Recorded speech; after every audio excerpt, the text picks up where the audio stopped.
Here at Kemper Pelvic Physio, our focus on men's health also extends to transmasculine folks and trans men. One thing that we see commonly in that population is problems with urination. That could be pain with bladder filling, difficulty emptying, difficulty starting a stream, or pain with urination. There are a lot of things that we can do to begin to address those symptoms. First, it's important to acknowledge that some of the issues related to urination can stem from safety issues regarding bathroom usage in public. So if that's the case for you, try some of these things in a safe place first, but we also want to acknowledge that these can be challenging for folks to try. Sometimes issues with the bladder can be related to the pelvic floor. If your pelvic floor is on and tight and contracted all the time, that can make you feel like you have to go a lot. It can also make it difficult to fully empty your bladder. So it's almost like you're squeezing a hose shut if your pelvic floor is on and tight all the time. And there's a reciprocal relationship between your pelvic floor muscles and the bladder. So when the pelvic floor is squeezed, your bladder knows it's time to relax and keep filling.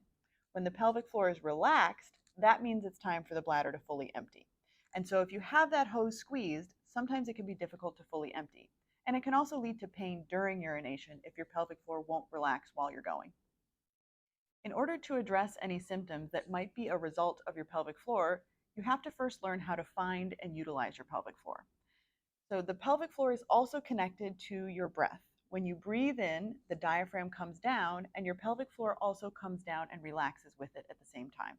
So a good way to learn to feel your pelvic floor while you breathe is to take something like a pillowcase or a towel, sit on it, and then as you breathe in,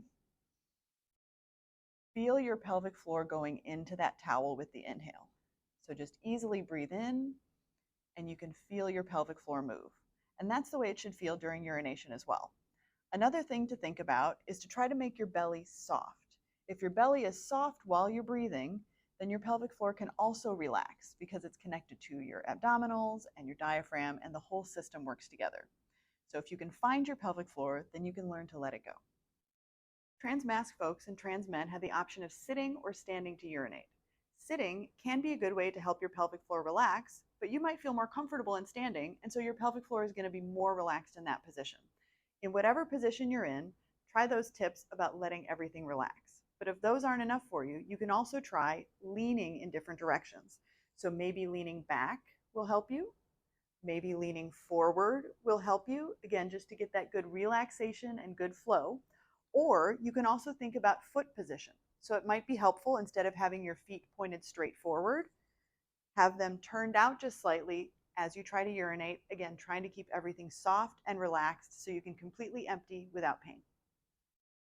There are many things that we can do in pelvic therapy to address issues related to urination for transmasculine folks and trans men. We can use manual therapy, meaning hands-on work that can be both internal or external, or neither if that doesn't work for you, exercise, and a lot of education. And the combination of all these treatments is often very effective for our patients.